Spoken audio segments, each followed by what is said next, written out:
So now we have in our today's lecture, which is evolution of psychology and इसके बाद के topics. So let's get started with this. So psychology as a modern discipline, which is influenced to large extent by Western development, has a short history. तो modern discipline की जो psychology है जो कि किस चीज़ से इन्फ्लुएंस हुई है, जो वेस्टर्न डेवलपमेंट से क्या है बहुत ज़्यादा इन्फ्लुएंस्ड है, उसकी एक बहुत छोटी हिस्ट्री है, मतलब कुछ ज़्यादा बड़ी हिस्ट्री नहीं है. So it grew out of ancient philosophy concerned with question of psychological significance.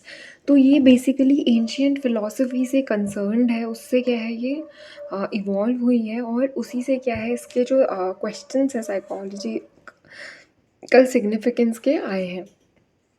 We mentioned earlier that formal beginning of modern psychology is traced back to 1879. तो अभी जो पहली जो स्टार्टिंग हुई है वो 1879 पे हुई है, और जो पहली एक्सपेरिमेंटल लैब है वो कहाँ पे इस्टेब्लिश की थी, लैप्जिग में इस्टेब्लिश की थी, जर्मनी में. किसने की थी? विल्हम विल्हम ने की थी. एंड विल्हम वुडेंट ने की थी. And wouldn't was interested in the study of conscious experience and wanted to analyze the constituents or the building blocks of the mind. तो वो बहुत ज़्यादा इंटरेस्टेड थे इन कॉन्शियस एक्सपीरियंसेस के लिए कि ये क्या होते हैं, किस तरीके से होते हैं, और वो हमेशा से चाहते थे कि वो एनालाइज करें कि ये जो कंस्टिट्यूएंट जो बिल्डिंग ब्लॉक्स होते हैं माइंड के वो क्या होते हैं. So psychologist during Wooden's time analyzed the structure of mind through introspection and therefore were called structuralist. तो अब उस टाइम के जो साइकोलॉजिस्ट थे उन्होंने ये चीज़ एनालाइज की. अब माइंड क्या होता है? Mind is in different entity, it is not brain. तो माइंड एक अलग चीज़ है. तो उस चीज़ को डिफाइन करने के लिए, उस चीज़ को एक एनालाइज करने के लिए उन्होंने क्या किया, स्ट्रक्चर बनाया माइंड का इंट्रोस्पेक्शन करके. और वो जो इंट्रोस्पेक्शन करके जो वो स्ट्रक्चर बना रहे थे तो उसको हम स्ट्रक्चरलिस्ट कह रहे थे. So introspection was a procedure in which individual और subjective psychologically examine experiments where were asked to describe in details their own mental processes और एक्सपीरियंसेस. तो इंट्रोस्पेक्शन में क्या होता है? इंट्रोस्पेक्शन बेसिकली एक प्रोसीजर है. इस प्रोसीजर में क्या होता है, जो वो इंडिविजुअल है या फिर जो भी सब्जेक्ट्स हैं हमारे पास जिस पे हमें चीज़ें जाननी है, तो हम क्या करते हैं, हम साइकोलॉजिकल एक्सपेरिमेंट करते हैं. और इन साइकोलॉजिकल एक्सपेरिमेंट में क्या करते हैं, हम उनसे डिस्क्राइब करते हैं, मतलब डिटेल में उनके खुद के जो मेंटल प्रोसेसेस हैं उनके बारे में, और जो उनके एक्सपीरियंस हैं उसके बारे में हम क्या करते हैं, डिटेल्स लेते हैं. However introspection as a method did not satisfy many other psychologist. तो इंट्रोस्पेक्शन एक मेथड की तरीके से क्या है, बहुत मतलब सेटिस्फाई नहीं करता है बहुत सारे साइकोलॉजिस्ट को. It was considered less scientific because the introspective reports could not be verified by outside observers. तो ये इतना ज़्यादा रिलायबल मेथड नहीं माना जाता है, और साइंटिफिक मतलब कम है, क्योंकि हम बाहर से ऑब्जर्व नहीं, मतलब जैसे अगर कोई एक फॉर्म भरने को दिया और मुझसे पूछा कि हाउ इज़ माई पर्सनैलिटी, तो मैं हो सकता है कि मैं उसमें कुछ फेक भर दूँ, मैं ऐसी कुछ चीज़ें भर दूँ कि जो मैं बनना चाहती हूँ बट एक्चुअली मैं I am not like that. तो इसीलिए it is not very reliable. This led to the development of new perspectives in psychology. तो अब इससे क्या हुआ कि इसने क्या किया, डेवलप किया नए नए पर्सपेक्टिव्स को साइकोलॉजी के अंदर. An American psychologist William James who had set up a psychological laboratory in Cambridge, Massachusetts, soon after the setting of Leipzig laboratory. तो विलियम जेम्स थे, उन्होंने दूसरी जो इसके बाद लैप्सिंग की लेबोरेटरी के बाद उन्होंने अपनी खुद की लेबोरेटरी कैम्ब्रिज में क्या की इस्टेब्लिश की. Developed what was called a functionalist. तो अब उन्होंने क्या किया, एक फंक्शनलिस्ट अप्रोच अपनाई माइंड को रीड करने की. So William James believed that instead of focusing on the structure of mind, psychology should instead study what the mind does and how behavior function in many people deal with their environment. तो अब उन्होंने ये बात बोल दी कि हमें structure of mind पे इतना फोकस नहीं करना चाहिए, इसकी जगह पे हमें इस चीज़ पे फोकस करना चाहिए कि जो हमारी साइकोलॉजी है, मतलब हम जब साइकोलॉजी की बात कर रहे हैं, माइंड की, हम जब माइंड को पढ़ने की बात कर रहे हैं, तो हमें ये पढ़ना चाहिए कि बिहेवियर फंक्शन क्या है, जो लोग हैं उन वो किस तरीके से अपने इन्वायरमेंट के साथ डील कर रहे हैं, तो उनका वो जो बिहेवियर है उसे हमें रीड करना चाहिए। तो फॉर एग्जांपल, अब इसमें हमें एक एग्जांपल दिया हुआ है, functionalist focus on how behaviour enable people to satisfy their needs. तो इसमें बोला है कि जो फंक्शनलिस्ट हैं वो इस बात पे फोकस करते हैं कि किस तरीके से जो बिहेवियर है वो लोगों का वो सेटिस्फाई करता है उनके नीड्स को। According to William James, consciousness as ongoing stream of mental process. तो उनके अकॉर्डिंग जो कॉन्शियसनेस थी, यानी कि कितना हम कॉन्शियस हैं, यानी हम कितना मतलब कॉन्शियस हैं अपने इन्वायरमेंट को, अपने आसपास की चीज़ों को लेके। तो ये क्या है, एक ऑनगोइंग स्ट्रीम है मेंटल प्रोसेस की, यानी कि ये चलती रहने वाली एक मेंटल प्रोसेस है। Interacting with the environment form the core of psychology. और ये जो अपने आसपास के एनवायरनमेंट के साथ जो हमारा इंटरैक्शन है वो क्या है, एक कोर होता है साइकोलॉजी का। A very influential educational thinker of the time, John Dewey. तो अब यहाँ पे एक बहुत ज़्यादा एजुकेशनल थिंकर हैं जिनका नाम जॉन डीवे है। Use functionalism to argue that human being seek to function effectively by adapting to their environment. तो उन्होंने ये चीज़ क्या की, उन्होंने ये चीज़ आर्ग्यू की, उन्होंने ये चीज़ उठाई कि जो ह्यूमंस हैं वो किस तरीके से फंक्शन करते हैं, वो एक इफ़ेक्टिव अडेप्टिंग यू नो एक बहुत अच्छे अडॉप्टर हैं, अपने जो इन्वायरमेंट है उससे चीज़ें अडॉप्ट करते हैं, जो उनका फंक्शनल इफेक्टिव ली है वो सब। तो उसके बाद अब हमारे पास नेक्स्ट है वो है, in early 20th century a new perspective called gestalt physiology emerged. तो अब 20th सेंचुरी में क्या हुआ, गैस्टाल्ट की फिजियोलॉजी साइकोलॉजी आई, emerged in Germany as a reaction of the structuralism of वुडन। तो अब ये वुडन या वुंट जो है, इनकी जो रिएक्शन में एक क्या है, गैस्लेट साइकोलॉजी करके इमर्ज्ड हुई। अब इसमें क्या था कि ये क्या चीज़ पे फोकस कर रहा था, it was focusing on organisation of perceptual experience, कि वो किस तरीके से कोई भी इंसान किसी चीज़ को परसीव कर रहा है, यानी किस तरीके से वो उस चीज़ को देख रहा है। तो इस चीज़ पे ये गैस्लेट की साइकोलॉजी बेस्ड थी। गैस्टलेट, तो instead of looking at the components of the mind, gestalt psychologists argue that when we look at the world, our perceptual experience is more than the sum of the complement of the perception। यानी कि जो हमारा perceptual experience है, जो हम किस तरीके से किसी चीज़ को देख रहे हैं, हम किस चीज़ को किस तरीके से परसीव कर रहे हैं, वो ज़्यादा होता है, मतलब अपने परसेप्शन से क्या है, सम अप होता है वो। In other words, what we experience is more than the input received from our environment। यानी कि जो हम अपने environment से चीज़ें input receive कर रहे हैं, उससे ज़्यादा हम इस चीज़ से देख सकते हैं कि जो हमारा experience है वो क्या है। When for example light from a series of flashing bulbs falls on our retina, we actually experience movement of light। तो जब हमारे आँखों की रेटिना पे लाइट पड़ती है तो हम क्या करते हैं, मूवमेंट ऑफ लाइट क्या करते हैं, हम रिसीव करते हैं, एक्सपीरियंस करते हैं। When we see a movie, जब हम एक मूवी देखते हैं, we actually have a series of rapid moving images of still pictures falling on our retina. तो अब जब हम मूवी देख रहे हैं तो मूवी में क्या होता है कि सीरीज ऑफ, मतलब सीरीज चल रही है, उसमें रैपिड क्या है, मूविंग इमेजेस की ऑन आर रेटिना। तो इस पे क्या है, हमारे रेटिना पे रैपिडली क्या पड़ रही है, मूविंग इमेजेस पड़ रही हैं। Thus our perceptual experience is more than the elements.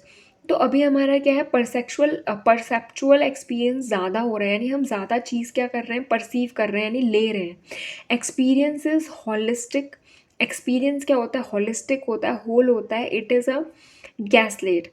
तो अगर एक्सपीरियंस हॉलिस्टिक है तो वो क्या है, गैसलाइट है। We will learn more about the Gestalt philosophy psychology when we discuss about the nature of perception. तो अब हम गैसलाइट की साइकोलॉजी के बारे में और भी ज़्यादा चीज़ें पढ़ेंगे, देखेंगे या डिस्कस करेंगे, तब जब हम क्या करेंगे, नेचर ऑफ परसेप्शन की बात करेंगे। Yet another reaction of structuralism came in the form of behavioralism. इसके बाद structuralism का ही एक फॉर्म आया behavioralism से। Around 1910 John Watson rejected the idea of mind and consciousness as subject matter of psychology. अब 1910 के अराउंड क्या थे, एक फिर से एक नए साइकोलॉजिस्ट आए, जॉन वॉटसन, जिन्होंने क्या किया, ये जो माइंड था, माइंड का आइडिया था और कॉन्शियसनेस का जो आइडिया था उसको क्या कर दिया, नकार दिया, उसको क्या बोल दिया कि ये मतलब रिजेक्ट कर दिया उसको। He was greatly influenced by the work of psychologist like even Pavlov on classical conditioning. तो अब ये जो साइकोलॉजिस्ट थे, ये किससे इन्फ्लुएंस थे कि इवान पैवलोव से बहुत ज़्यादा क्या थे, इन्फ्लुएंस थे, क्योंकि मतलब उन्होंने क्या की थी, क्लासिकल कंडीशनिंग की एक वो की थी, जो हम देखेंगे आगे कि इसमें आगे फोर्थ कमिंग चैप्टर्स में है आपका एक्सपेरिमेंट, जिसमें क्या होता है, बेल और डॉग वाला एक्सपेरिमेंट है जो हम आगे पढ़ेंगे। So for Watson mind is not observable and introspection is subjective. तो जो वॉटसन थे उनके अकॉर्डिंग जो माइंड है वो क्या है, कोई ऑब्जर्वेबल चीज़ नहीं है। ये क्या है, इंट्रोस्पेक्शन जो है वो सब्जेक्टिव होता है, because it can not be verify by another observer. और सब्जेक्टिव क्यों होता है इंट्रोस्पेक्शन, क्योंकि अब मैं अपने बारे में कुछ भी इंट्रोस्पेक्ट करके अपनी इमेजिनेशन से लिख सकती हूँ, या मैं कुछ भी गलत भी लिख सकती हूँ, तो बाहर वाले ऑब्जर्वर को वो नहीं पता है, तो ये वेरीफाई नहीं कर सकता कोई। So according to him scientific psychology must focus on what is observable and verifiable. तो उनके अकॉर्डिंग ये बात थी कि जो साइंटिफिक साइकोलॉजी है उस पर हमें ज़्यादा फोकस करना चाहिए, मतलब इस तरीके की साइकोलॉजी जो हम ऑब्जर्व कर सकते हैं और वेरीफाई कर सकते हैं। He defined psychology as a study of behaviour और रिस्पॉन्सेज। तो उन्होंने क्या डिफ़ाइन किया कि जो साइकोलॉजी है ये एक स्टडी है, ये एक मतलब ये एक स्टडी है किस चीज़ की, बिहेवियर की और रिस्पॉन्सेज की, which can be measured and studied objectively, जिसको हम क्या कर सकते हैं, मेज़र कर सकते हैं या फिर स्टडी कर सकते हैं objectively. Behaviorism of Watson was further developed by many influential psychologists who are known as behavioralists. तो अब इनका जो बिहेवियरिज्म था वो बहुत ज़्यादा इन्फ्लुएंस था अदर बिहेवियरिस्ट से। So most prominent among them was Skinner, who applied behavioralism to a wide range of situations and popularized the approach. So we will discuss Skinner's works later in the textbook. तो इनकी हम आगे को पूरे chapter हम detail में explain करेंगे, पढ़ेंगे। Although behavioralists dominate the field of psychology for several decades after Watson, तो behavioralists जो थे उन्होंने बहुत ज़्यादा क्या किया, डोमिनेट किया साइकोलॉजी की फील्ड में, और बहुत डिकेड्स तक उन्होंने क्या किया, डोमिनेट किया। A number of other approaches are viewed about psychology and its subject matter were developing around the same time। तो अब ये जो अप्रोच थी किस चीज़ की, साइकोलॉजी की, और उसका एक सब्जेक्ट की तरीके से क्या हो रहा था, मतलब डेवलपमेंट हो रहा था टाइम के साथ साथ। उसी टाइम पे वन पर्सन हु शोक the world with his radial view of human nature was Sigmund Freud.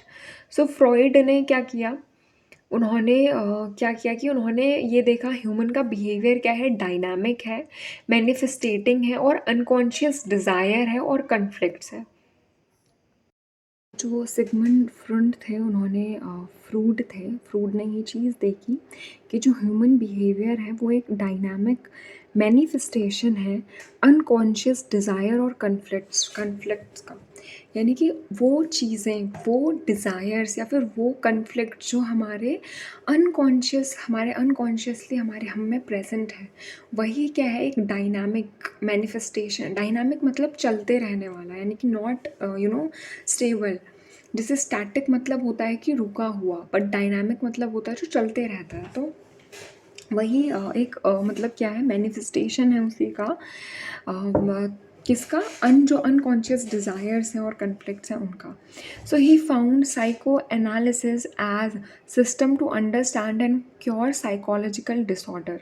तो अब उन्होंने ये चीज़ फाउंड की और उन्होंने ये चीज़ निकाली कि जो साइको एनालिसिस होता है उसको वो कैसे एक मतलब एक सिस्टम की तरह हम उसको समझ सकते हैं और हम यूज़ कर सकते हैं उसको बहुत सारे साइकोलॉजिकल डिसऑर्डर्स को क्योर करने के लिए, उनको उनका इलाज करने के लिए। While Freudian psychoanalysis viewed human being as motivated by unconscious desire for gratification of pleasure seeking and often sexual desires। तो अभी ये जो फ्रेडरियन की जो साइको एनालिसिस थी, उसने ये चीज़ देखी जो ह्यूमंस हैं वो बहुत ज़्यादा मोटिवेटेड हैं अपने अनकॉन्शियस डिज़ायर से, यानी कि वो डिज़ायर्स जो उनके अनकॉन्शियसली प्रेजेंट हैं उसके लिए वो बहुत ज़्यादा मोटिवेटेड है। और जो उनका ग्रेटिफिकेशन है कि उनको जो चीज़, उनको जो प्लेजर सीकिंग जो उनके अनकॉन्शियस डिज़ायर है, जो कि जो ऑफन जो क्या होते हैं, सेक्सुअल डिज़ायर्स होते हैं। The humanistic perspective in psychology took a more positive view of human nature। तो जो ह्यूमैनिस्टिक जो पर्सपेक्टिव है साइकोलॉजी का, वो बहुत एक पॉजिटिव व्यू था मतलब ह्यूमन नेचर से, कि humanistic such as Carl Rogers and Abraham Maslow emphasize the free will of human beings and their natural striving to grow and unfold their inner potential. तो अब यहाँ पे फेडरियन की ख़त्म हो गई, यहाँ से एक नई स्टार्ट हुई, यहाँ से एक नई स्टार्ट हुई जिसको हम क्या कह रहे हैं, हम जिसको कह रहे हैं ह्यूमैनिस्टिक पर्सपेक्टिव। तो यहाँ से ह्यूमैनिस्टिक पर्सपेक्टिव आ गया। ह्यूमैनिस्टिक पर्सपेक्टिव किस चीज़ पे एम्फेसिस करता है कि जो नेचुरल स्ट्राइविंग है, जो क्या कर रही है, हमें ग्रो करवा रही है या फिर अनफोल्ड करा रही है हमारे इनर जो हमारा क्या है, इनर जो हमारा पोटेंशियल है उसे। They argue that behavioralism, with its emphasis on behavior as determined by natural environmental conditions, तो उन्होंने ये चीज़ बोली कि जो बिहेवियरलिज्म है वो किस चीज़ पे एम्फसाइज होता है, यानी कि जो बिहेवियर होता है वो इस चीज़ से डिटरमाइन होता है कि इन्वायरमेंटल कंडीशंस क्या है। Undetermined human freedom and dignity and takes a mechanistic view of human nature.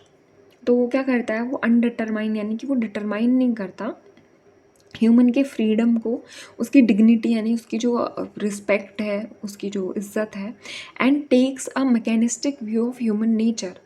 तो उसने क्या किया, उसने एक मैकेनिस्टिक व्यू को ह्यूमन नेचर के इस तरीके से लिया, ठीक है। इनके जो ये इन्होंने जो चीज़ आर्ग्यू की थी उसने देन मतलब बिहेवियरिज्म के बारे में। सो बिहेवियरिज्म इस चीज़ पे डिपेंड करता है, इन्होंने ये कहा कि जो इन्वायरमेंटल कंडीशंस होती हैं उस पे डिपेंड करता है, और इस चीज़ पे डिपेंड नहीं करता बिहेवियर कि ह्यूमन को कितना फ्रीडम मिल रहा है, उसकी डिग्निटी कितनी है। तो इस जो ये इन्होंने जो चीज़ दी थी, जो इन्होंने जो ह्यूमैनिस्टिक पर्सपेक्टिव दिया था, उसके अकॉर्डिंग जो ह्यूमंस हैं वो एक मतलब ज़्यादा बिहेवियरिज्म किस तरीके से हो गया था, मैकेनिस्टिक व्यू हो गया था। So these different approaches filled the history of modern psychology and provided multiple perspective to its development। तो अभी तक हमने जितनी भी चीज़ें पढ़ी, साइको एनालिसिस पढ़ी या ह्यूमनिस्टिक पर्सपेक्टिव पढ़ा या इससे भी पहले जो हमने टॉपिक्स पढ़े, वो सारे क्या थे, वो हिस्ट्री थी मॉडर्न साइकोलॉजी की। और ये हमको क्या प्रोवाइड करती है, ये हमको एक मल्टीपल पर्सपेक्टिव प्रोवाइड करती है कि किस तरीके से ये चीज़ डेवलप हुई है। Each of these perspective has its own focus and draws our attention to the complexity of psychological processes। तो ये क्या चीज़ है, ये जो पर्सपेक्टिव्स हैं ये किस चीज़ पे फोकस करते हैं, हमारा अटेंशन लेके जाते हैं, जो कॉम्प्लेक्सिटी होती है यानी साइकोलॉजिकल प्रोसेसेस में जो भी कॉम्प्लेक्सिटी है उसकी तरफ हमारा अटेंशन लेके जाते हैं। There are strengths as well as weaknesses in each approach. हर एक अप्रोच में कुछ वीकनेस हैं और हर अप्रोच में कुछ स्ट्रेंथ हैं। Some of these approaches have led to further development in the discipline. और इसके अलावा कुछ जो अप्रोचेस थी उन्होंने वो लेके गई हमको और भी ज़्यादा इस फील्ड में डेवलप करने के लिए। और कुछ अप्रोचेस जो थी वो हमने वहीं पे रोक दी क्योंकि वो उतनी ज़्यादा कन्विंसिंग नहीं थी। Aspects of gestalt approach and structuralism were combined and led to the development of cognitive perspective। तो अब इसके बाद जो गैसलेट थे उनकी अप्रोच और जो उनका स्ट्रक्चरलिज्म था वो हमको लेके गया कि सोर जो डेवलपमेंट हमने कॉग्निटिव पर्सपेक्टिव बनाया था उसकी ओर, which focuses on how we know about the world. तो ये जो कॉग्निटिव पर्सपेक्टिव था इस चीज़ पे फोकस करता था कि किस तरीके से हम जो वर्ल्ड है उसको जानते हैं। Cognition is the process of knowing. जो कॉग्निशन है, कॉग्निशन बेसिकली एक प्रोसेस है किसी चीज़ को जानने की। इट इन्वॉल्व्स, ये किन किन चीज़ों को और इन्वॉल्व करता है, ये इन्वॉल्व करता है थिंकिंग को, अंडरस्टैंडिंग को, परसीविंग को, मतलब हम किस तरीके से परसीव कर रहे हैं, किसी चीज़ को ले रहे हैं, मेमोराइजिंग को, मेमोराइजिंग प्रॉब्लम्स को, इनको सॉल्व करने का, और इनको जो प्रॉब्लम्स होती हैं इनकी, and a host of other mental processes by which our knowledge of the world develops। और इसके अलावा जो दूसरी मेंटल प्रोसेसेस होती हैं जो कि नॉलेज को हमारे वर्ल्ड के डेवलप करती हैं, making us able to deal with environment in specific veg.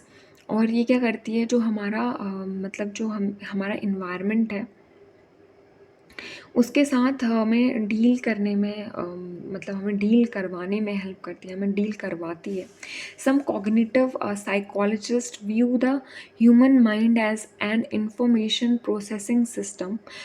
कुछ कॉग्निटिव साइकोलॉजिस्ट क्या देखते हैं, जो हमारा ह्यूमन माइंड है उसको एक इंफॉर्मेशनल प्रोसेसिंग सिस्टम की तरह देखते हैं, जैसे कि कंप्यूटर होता है वैसे ही देखते हैं। Mind according to this view is like a computer and it receives, processes, transforms, stores and retrieves information. जो हमारा माइंड होता है वो क्या चीज़ देखता है, वो कंप्यूटर की तरह क्या करता है, रिसीव करता है चीज़ों को, उनको प्रोसेस करता है, उनको ट्रांसफॉर्म करता है, उनको स्टोर करता है, और वापस से अगर ज़रूरत पड़े तो उसको रिट्राइव करता है उस इंफॉर्मेशन को। So modern cognitive psychology view human being as activity constructing their mind through their exploration into physical and the social world। तो ये जो मॉडर्न कॉग्निटिव साइकोलॉजी है वो इस चीज़ को देखती है, जो ह्यूमन बीइंग्स हैं उनकी जो एक्टिविटी है वो किस तरीके से कंस्ट्रक्टिंग है उनके माइंड के थ्रू, और किस तरीके से उनको एक्सप्लोरेशन करवा रही है, किस तरीके से उनको एक्सप्लोर करवा रही है, जो उनकी ह्यूमन की जो माइंड की एक्टिविटीज़ हैं फिज़िकल और सोशल वर्ड्स के साथ किस तरीके से उनको एक्सप्लोर करा रही है। So this view of sometimes called constructivism. तो इस चीज़ को हम क्या कहते हैं, कंस्ट्रक्टिविज्म कहते हैं। उसके बाद आता है Piaget's view of child development. तो अब नए एक साइकोलॉजिस्ट आ गए जिनका नाम है पियाजेट। तो पियाजेट का जो व्यू था चाइल्ड डेवलपमेंट के लिए, which will be discussed later in the considered a constructivist theory of development of the mind। अब जो इनका डेवलपमेंट जो चाइल्ड डेवलपमेंट में जो व्यू था, जिसको बाद में एक कंस्ट्रक्टिव थ्योरी की तरह या कंस्ट्रक्टिविस्ट थ्योरी की तरीके से क्या किया गया, लिया गया, जो कि डेवलपमेंट ऑफ माइंड के बारे में था। अनदर रशियन साइकोलॉजिस्ट, इसके अलावा जो एक और रशियन साइकोलॉजिस्ट थे जिनका नाम है वाइवकोट्स्काय, went even further to suggest that the human mind develops through social and cultural processes in which the mind is viewed as culturally constructive through joint interaction between adults and children। तो अब ये जो वाइकॉट्स्काय का क्या था view था, उन्होंने ये चीज़ बताई कि जो ह्यूमन का माइंड है वो इस तरीके से डेवलप होता है। किस तरीके से डेवलप होता है, मतलब वो डेवलप होता है या तो सोशल या फिर कल्चरल प्रोसेसेस से। और ये जो माइंड होता है ये हम कैसे लेते हैं, एक कल्चरली कंस्ट्रक्टेड चीज़ की तरीके से लेते हैं, जो कि किस चीज़ से जॉइंट है, जो इंटरेक्शन से जॉइंट है, जो हाँ एडल्ट्स और चिल्ड्रंस के बीच में जो इंटरेक्शन होता है उस वजह से जो है क्या होता है, कल्चरल प्रोसेसेस जो है वो डेवलप होती हैं हमारे अंदर। ऐसा ये तो होता है if you are living in a family जहाँ पे पंजाबी लैंग्वेज बोली जाती है, so you will automatically learn that language. तो क्या है, ये कल्चरल इन्फ्लुएंस है जिस कल्चर पे आप रह रहे हो। तो इन अदर वर्ड्स, इसके अलावा हम दूसरे वर्ड्स में ये कह सकते हैं कि Piaget children activity constructed their own mind. तो जो पिएजेट के जो चिल्ड्रन की एक्टिविटी थी उसने क्या चीज़ कंस्ट्रक्ट की, खुद का there own mind. Vygotsky took a view that mind is a joint cultural construction and emerged as a result of interaction between children and adult। तो जो विवगॉट स्काई का जो व्यू था वो ये चीज़ बताता था कि जो माइंड है वो क्या है, वो जॉइंट कल्चरल कंस्ट्रक्शन है, यानी कि एक जॉइंट कंस्ट्रक्शन है हमारे, मतलब कल्चरल कंस्ट्रक्शन है जो कि किस चीज़ से इमर्ज होती है, जो इस चीज़ से इमर्ज होती है कि हमारा इंटरेक्शन जो चिल्ड्रंस और एडल्ट्स के बीच में जो इंटरेक्शंस है उसकी वजह से। तो now the next topic which we have is development of psychology in India. Psychology India में किस तरीके से डेवलप हुई। So the Indian psychological tradition is rich in its focus of mental processes and reflections of on human consciousness, self, mind body relation.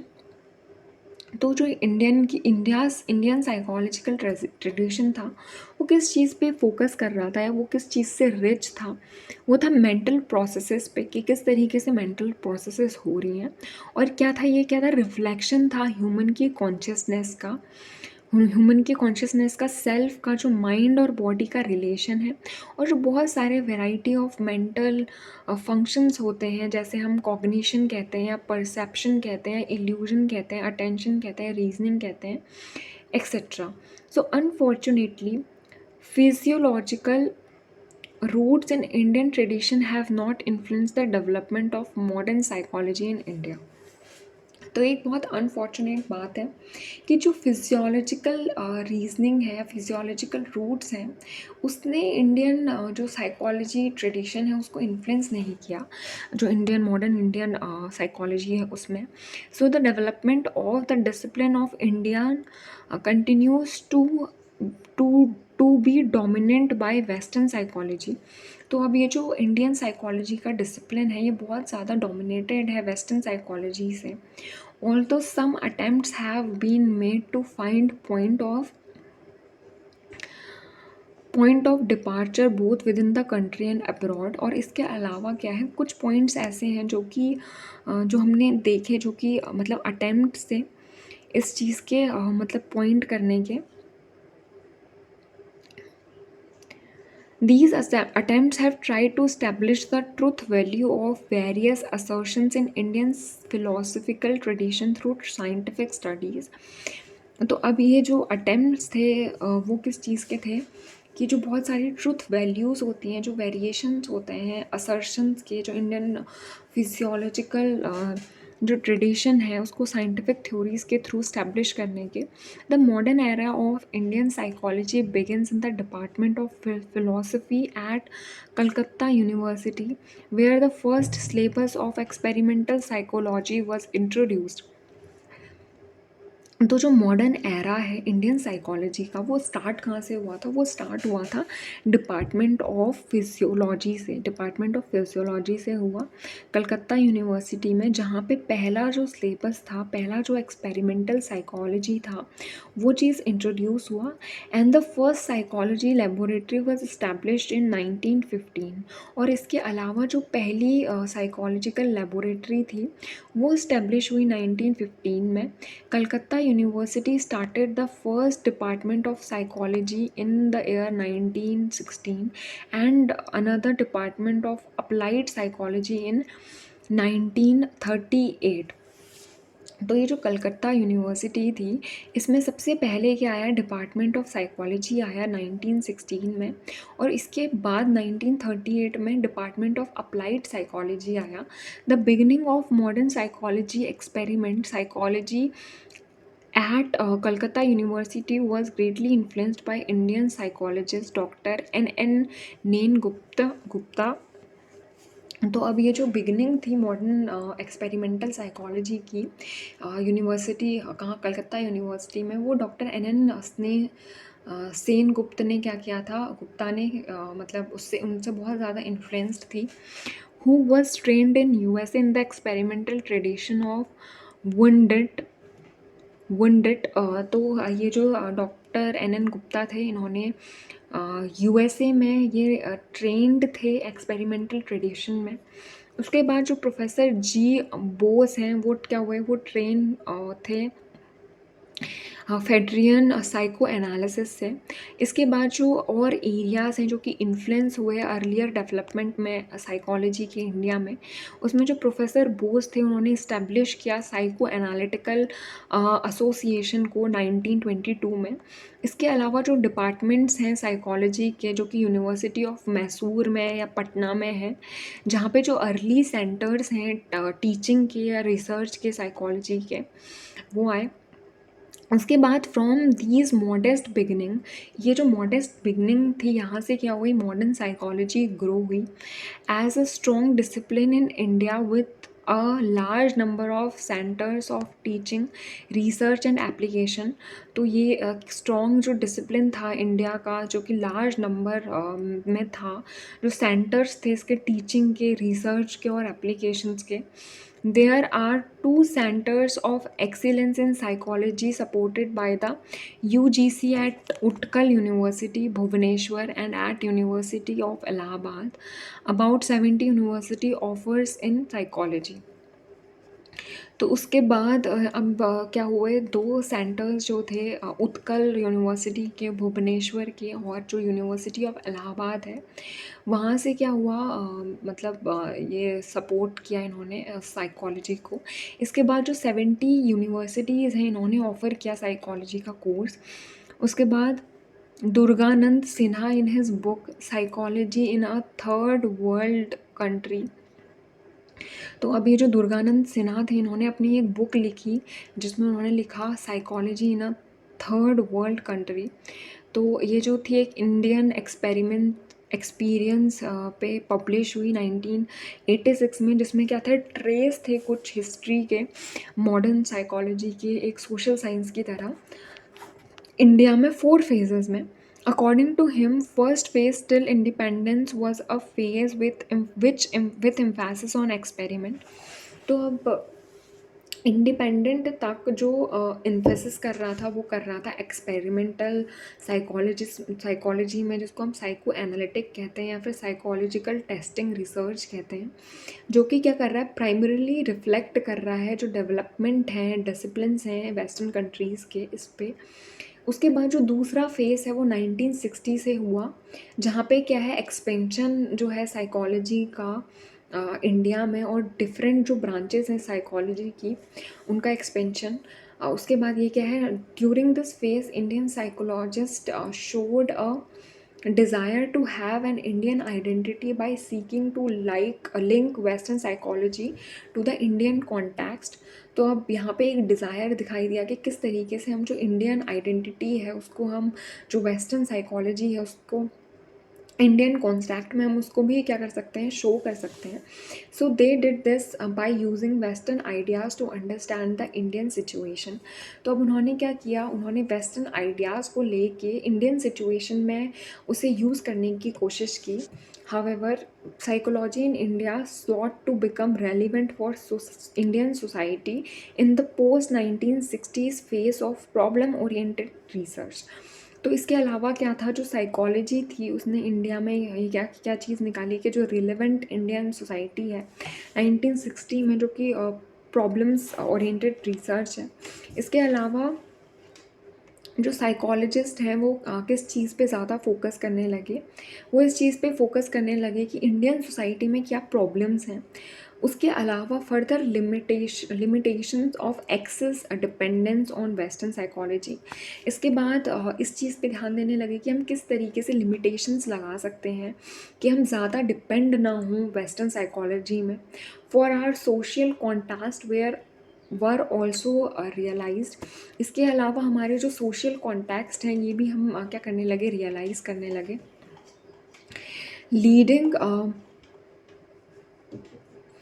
Leading psychologist emphasis the significance of research. इसके अलावा जो leading psychologist थे उन्होंने ये चीज़ उन्होंने significance दिखाया, यानी importance दिखाई कि रिसर्च की कितनी ज़्यादा ज़रूरत है, उसमें एम्फेसाइज किया, उसमें दबाव डाला, which is a relevance of our situation, हमारी सिचुएशन के according. The research for new identity of psychology in India led to the phase of indignation which started during 1970s।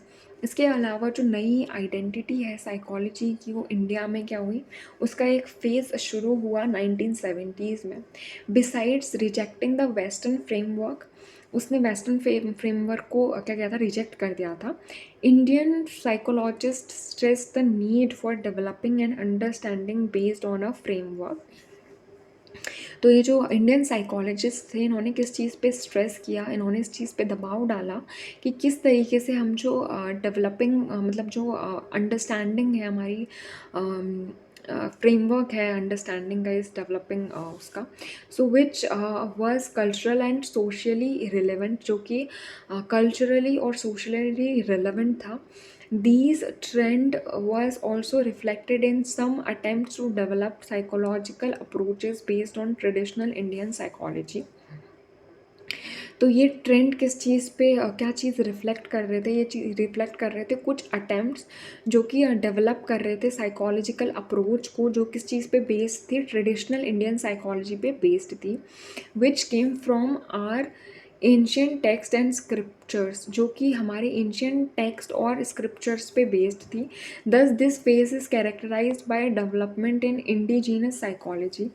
तो ये किस चीज़ पे, ये फेज़ किस चीज़ पे कैरेक्टराइज हो रहा था, ये कैरेक्टराइज हो रहा था डेवलप्ड जो डेवलपमेंट है इंडिजीनस साइकोलॉजी का, यानी एक इंडिजीनस जो साइकोलॉजी है उसका, which oriented from the Indian cultural context, जो कि इंडियन कल्चरल कॉन्टेक्स्ट में जिसका ओरिजिन था और जो किस चीज़ पे रिलेवेंट था, जो सोसाइटी है इंडियन साइकोलॉजी की उस पर बेस्ड था, और ये जो इंडियन ट्रेडिशनल नॉलेज सिस्टम है उस पर। So while these development continues, psychology in India is making significant contribution to the field of psychology in the world. तो अब ये जो डेवलपमेंट है, ये जो चीज़ कंसिस्ट कर रहा है वो क्या है, वो साइकोलॉजी है इंडिया में, जो किस चीज़ पे जो क्या है, जो सिग्निफिकेंट कंट्रीब्यूशन कर रहा है साइकोलॉजी के फील्ड में इस वर्ल्ड में। It has become more contextual, emphasis the need for developing psychological principle. और ये क्या है, ये किस चीज़ पे और ज़्यादा एम्फेसाइज कर रहा है, कॉन्टेक्चुअल जो नीड है साइकोलॉजिकल प्रिंसिपल की उसमें, which are rooted in our social and cultural contexts, जो कि हमारे सोशल और कल्चरल कॉन्टैक्ट्स में एम्बेडेड है। Alongside, we also find that new research studies involving interfaces with biological and health science are being carried out.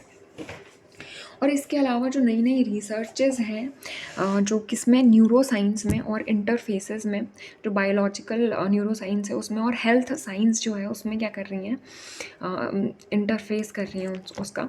Psychology in India is now being applied in diverse professional areas. तो अब ये जो psychology है India में वो क्या कर रही है, वो अप्लाई कर रही है बहुत सारे जो डाइवर्स प्रोफेशनल एरियाज़ हैं उनमें। Not only have psychologist being working with children having special problems, they are employed in hospital as clinical psychologist. तो ना कि सिर्फ मतलब बच्चों की ही प्रॉब्लम्स को सॉल्व करने के लिए नहीं, ये जो साइकोलॉजिस्ट थे ये मतलब प्रोफेशनल एरिया में ये मतलब अब एम्प्लॉय होने लगे ये क्लिनिकल साइकोलॉजिस्ट की तरह हॉस्पिटल्स में, in corporate organisation, in the HRD and advertising departments. तो HRD ऑर्गेनाइजेशन में कॉरपोरेट की, और जो एडवर्टाइजिंग डिपार्टमेंट है या फिर जो स्पोर्ट्स डायरेक्टरीज़ हैं उसमें, in the development sector and in IT industries. तो IT इंडस्ट्रीज़ में और डेवलपिंग सेक्टर्स में भी ये क्या करने लगे, वर्क करने लगे। उसके बाद various field of specialisation in psychology have emerged over the years. तो इसके बाद बहुत सारे जो स्पेशलाइजेशंस हैं साइकोलॉजी के वो इमर्ज होने लगे सालों के साल। Some of these are discussed in this section. कुछ जो है वो इस सेक्शन में हमने डिस्कस किए हैं। तो पहला है कॉग्निटिव साइकोलॉजी। तो पहला क्या है, कॉग्निटिव साइकोलॉजी है। फिर दूसरा है बायोलॉजिकल साइकोलॉजी। फिर है developmental psychology, social psychology, cross culture psychology, environmental psychology, health psychology, clinical psychology, industrial organisation psychology, education psychology, sport psychology, और अदर जो ब्रांचेस हैं इसकी इमर्ज हुई जो। तो फिर उसके बाद थीम्स हैं रिसर्च की। So we will discuss this in our next video. Till then keep revising.